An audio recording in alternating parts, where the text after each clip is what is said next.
حبوباتي، ان شاء الله تكونوا بألف خير، ان شاء الله نهاركم يفوت حلو زيكم وحياتكم الكل تكون طاقة إيجابية. اليوم عندي ليكم وصفة تهبل خبز البرجر. تقدري تاكليه وحده، بنين يهبل وخفيف ويجنن. باش تشوفوه معايا اليوم، والفيديو جاي ان شاء الله راح نعمل لكم الصوص تاع البرجر، وراح نعمل لكم البرجر كيف يجي. ان شاء الله يعجبكم الفيديو، وكان عجبتكم ما تنسونيش بلايك وسبسكرايب وكومنتر به زيكم، وخليكم مع الوصفة.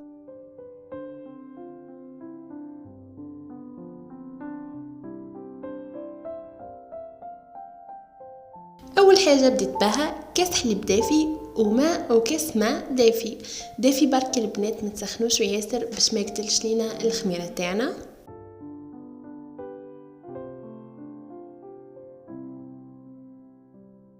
ضفت عليهم ملعقه كبيره ونص تاع خميره الخبز، وباش نضيف لها ملعقه صغيره تاع السكر. انا لهنا درت السكر البني، وانتي ديري السكر اللي عندك، اي نوع سكر نورمال.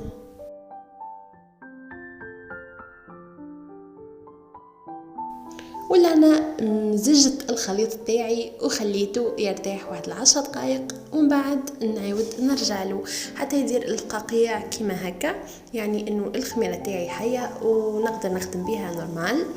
ولهنا ضفت الزبده تاعي. المقادير كلها راح تلقوها في صندوق الوصف. بلا ما نقعد نقول على المقادير، راح نقول لكم المسميات بركه تاع واش راني قاعده نضيف. ومن بعد ضفت بيضه واحده،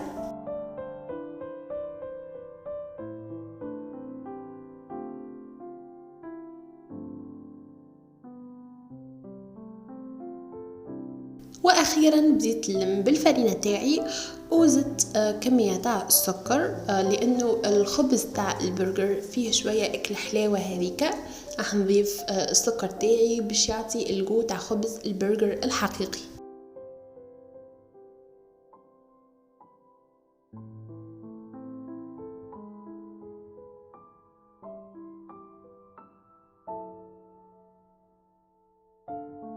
ولا انا بديت نلم العجينه تاعي. العجينه كما نعرفوا لازم تكون فيها هذيك الطراوه، يعني ما تلصقش في اليدين، ما تحسها طريه كي تمزها، وفي نفس الوقت راح تكون لامه روحها، يعني كي نشكلها كره راح تتشكل لي بكل سهوله كيما هكا، كيما الشكل اللي رانا نشوفوا فيه. شوفوا كي طريه، شوفوا كي درت هكا بصبعي كيفاش رجعت العجينه طلعت، يعني راي الوصفه تاعنا ناجحه 100%.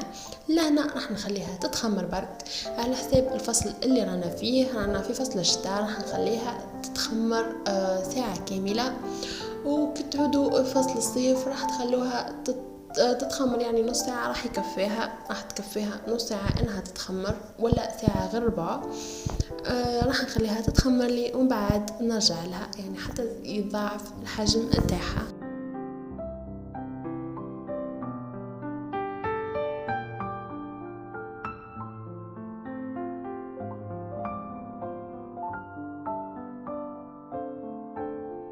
لهنا بعد ما تخمرت لي، شوفوا اكل لا تيكستور اللي مدتها لي العجينه تاعي. لهنا باش نقسمها، الكميه هذه دارت لي 10 حبات تاع البرجر. راح نحاول اني نقسمهم بطريقه متساويه، ومن بعد راح نبدا نشكلهم على شكل كويرات كما راح تشوفوا في الفيديو. راح يجوكم الكرات كلها قد بعضهم، وراح يجوكم باهين يهبلوا، وتابعوا الفيديو.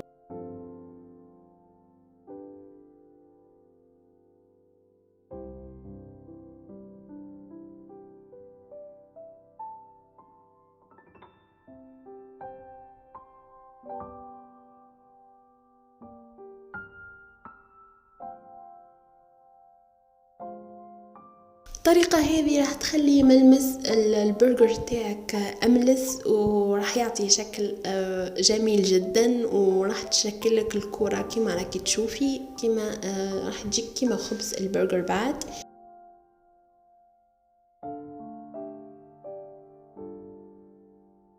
شوفوا كيفاش جا شكلهم يهبل وجا حجمهم متساوي. لهنا راح نخليهم يزيدوا يتخمروا شويه حتى يضاعف حجمهم، ومن بعد راح ندهنهم بشويه تاع البيض تاعي. وتحبي تدهنيهم بالحليب كيف بالحليب راح يجي راح يجوا كشغل مات، بصح البيض تاعي راح يمد ليهم اللمعه.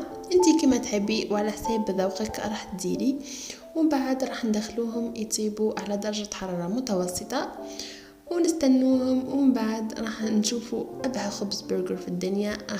راح تحسوه كأنكم راكم تاكلوا في القطن، يعني واحد البنة النورمال وواحد الشكل والملمس كلش فيه يهبل.